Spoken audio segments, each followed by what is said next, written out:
Hello everyone, मैं हूं जयेश राजगौर और स्वागत है आप सभी का इस नए इंटरेस्टिंग यूट्यूब वीडियो में। दोस्तों, हम पढ़ रहे हैं 11th स्टैंडर्ड का इकोनॉमिक्स न्यू सिलेबस और हम पहुंच चुके हैं चैप्टर नंबर 2 मनी पर। जी हां दोस्तों, अगर आप इस चैनल पर नए हैं तो इसे जरूर सब्सक्राइब कीजिए, बेल आइकन दबाइए, क्योंकि यहां पर आपको लगातार इकोनॉमिक्स, ओसीएम और इंफॉर्मेशन टेक्नोलॉजी के वीडियोज मिलते रहेंगे। दोस्तों, पिछले कुछ वीडियोज में हमने मनी चैप्टर स्टार्ट किया। मनी एक अनोखा इन्वेंशन, ह्यूमन बीइंग के लाइफ में मनी ने सब कुछ बदल कर रख दिया। Earlier, we used to deal in exchange of goods for goods। जी हाँ, हम बार्टर सिस्टम में डील करते थे। बार्टर एक्सचेंज से हमारा कामकाज चलता था। लेकिन बार्टर सिस्टम में कई डिफिकल्टीज आने की वजह से मनी का इवोल्यूशन हुआ। हमने पिछले कुछ वीडियोस में टाइप्स ऑफ मनी के बारे में भी जाना। आज के इस वीडियो में चलिए कुछ और चीजें मनी चैप्टर से रिलेटेड जान लेते हैं। जी हाँ दोस्तों, एक क्विक रिकैप के साथ चलिए शुरू करते हैं आज का वीडियो। जी हाँ दोस्तों, अगर बात करें प्रोफेसर क्रॉथर की तो वो कहते हैं कि there is a basic invention in each branch of knowledge.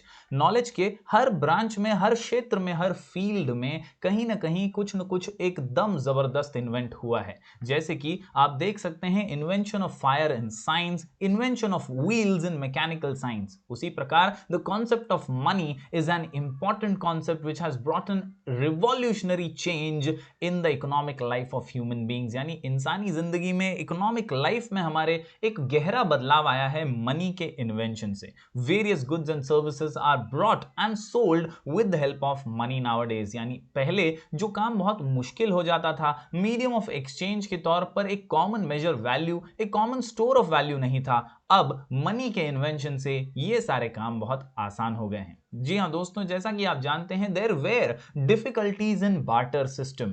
जब हम गुड्स के बदले गुड्स का एक्सचेंज करते थे तो कई बार कई दिक्कतों का सामना करना पड़ता था, जैसे problem of double coincidence of want, lack of common measure of value, difficulties in storage of goods, indivisibility of certain goods या problem of making deferred payments. ऐसे कई प्रॉब्लम्स का सामना करते हुए ह्यूमन लाइफ आगे बढ़ रही थी और जैसे जैसे हम इवॉल्व हुए हमने अलग अलग प्रकार की मनी को इन्वेंट किया, हमने इवोल्यूशन किया मनी का। जी हाँ दोस्तों, हमने अलग अलग टाइप्स देखे मनी के, एनिमल मनी, कमोडिटी मनी से लेकर आज के इस मॉडर्न डे वर्ल्ड में इलेक्ट्रॉनिक मनी तक, पेपर मनी, हमने कई अलग अलग प्रकार के इवोल्यूशन देख लिए। जी हाँ दोस्तों, आज हम पढ़ने जा रहे हैं एक और अलग आंसर, एक और नया आंसर। जी हाँ दोस्तों, मनी चैप्टर का डेफिनेशन सबसे पहले मनी का समझ लेते हैं और फिर बढ़ते हैं आगे। प्रोफेसर क्रॉथर कहते हैं money is anything that is generally acceptable as a means of exchange and at the same time acts as a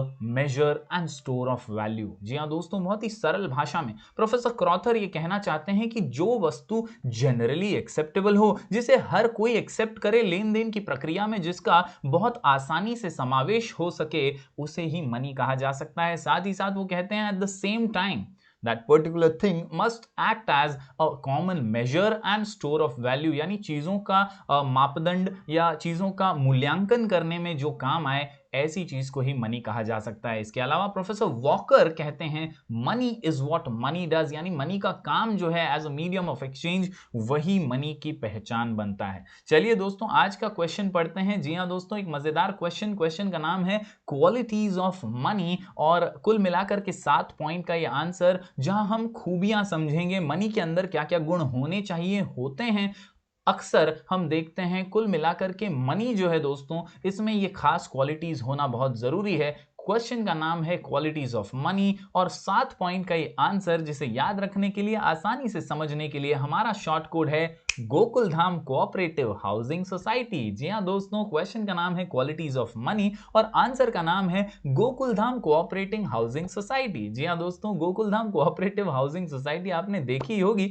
यहां पर इसका मायना कुछ अलग है। जी से जनरल एक्सेप्टेबिलिटी, डी से 2 पॉइंट्स डिविजिबिलिटी और ड्यूरेबिलिटी, सी से कॉग्निजिबिलिटी, पी से पोर्टेबिलिटी और हाउसिंग सोसाइटी में एच से होमोजेनिटी, एस से स्टेबिलिटी। तो उम्मीद करते हैं दोस्तों ये आंसर हमारे दिमाग में और दिल में आसानी से बस जाएगा। क्वालिटीज ऑफ मनी, क्वेश्चन का नाम, आंसर का नाम Gokuldham cooperative housing society. Once again, general acceptability, divisibility and durability, C से कॉग्निजिबिलिटी, पी से पोर्टेबिलिटी, एच से होमोजेनिटी और एस फॉर स्टेबिलिटी। चलिए हर पॉइंट को बारीकी से समझ लेते हैं। जी हां दोस्तों, सबसे पहले जी से जनरल एक्सेप्टेबिलिटी। जैसा कि हमें प्रोफेसर क्रॉथर ने अपने डेफिनेशन में भी समझाया कि मनी वही चीज होती है जिसे सब लोग एक्सेप्ट करें, सभी इसे जनरली एक्सेप्ट करें as a medium of exchange, तभी उसे मनी का दर्जा दिया जा सकता है। Anything which is used as money must be easily accepted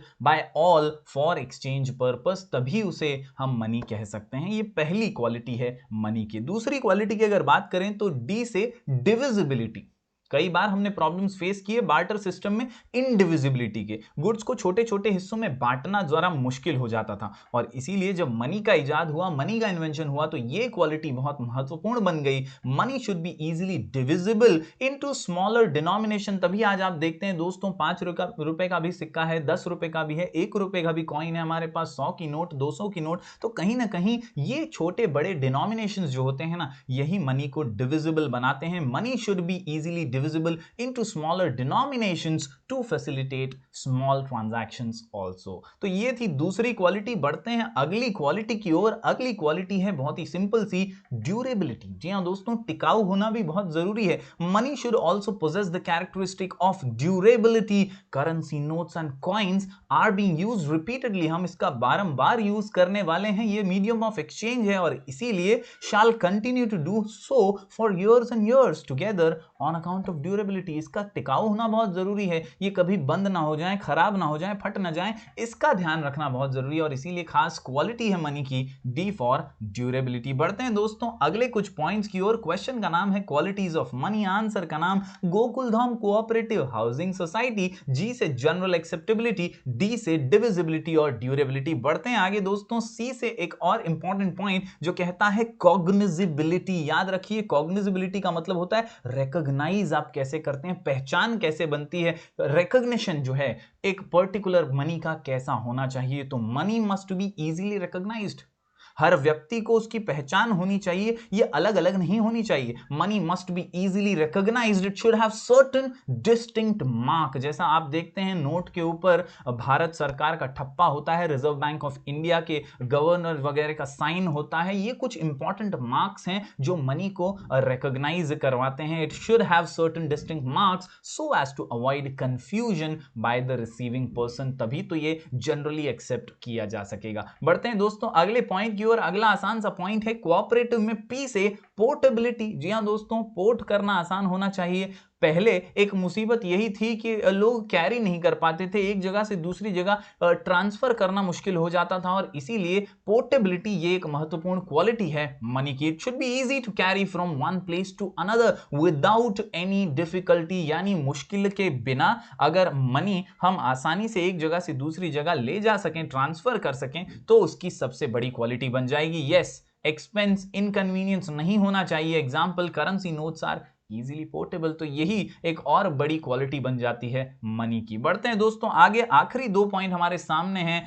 H for homogeneity. जी हां दोस्तों, समानता, सिमिलर होना भी बहुत जरूरी है। 50 रुपए के नोट अलग अलग होंगे तो कंफ्यूजन बढ़ जाएगा, 50 रुपए के सभी नोट सिमिलर होने चाहिए। ऐसा ही होमोजेनिटी का पॉइंट हमें समझाता है। Money of a particular denomination must be homogeneous और आइडेंटिकल इन इट्स फीचर्स, यानी जो एक सिमिलर डिनोमिनेशन के नोट हैं या कॉइन्स हैं वो सेम होने चाहिए, उनमें समानता होनी चाहिए। अगर अलग अलग है तो कुछ तो गड़बड़ है दोस्तों। तो याद रखिए, होमोजेनिटी भी एक महत्वपूर्ण क्वालिटी है मनी की। बढ़ते हैं दोस्तों आखिरी पॉइंट की ओर। हमारा क्वेश्चन है क्वालिटीज ऑफ मनी, आंसर का नाम गोकुलधाम कोऑपरेटिव हाउसिंग सोसाइटी, जहां एस से स्टेबिलिटी। जी हां दोस्तों, स्टेबिलिटी ऑफ टेन्योर बहुत महत्वपूर्ण है। कभी भी कुछ चीजें सरकार द्वारा बंद ना हो जाएं, इसका भी ख्याल रखना बहुत जरूरी है। स्टेबल, ये जो है क्वालिटी मनी की बहुत महत्वपूर्ण है। Money should have a stable monetary value, इसके दाम में, इसकी वैल्यू में कोई कमी या गिरावट नहीं आनी चाहिए। It serves as a measure of value of exchange of goods and services.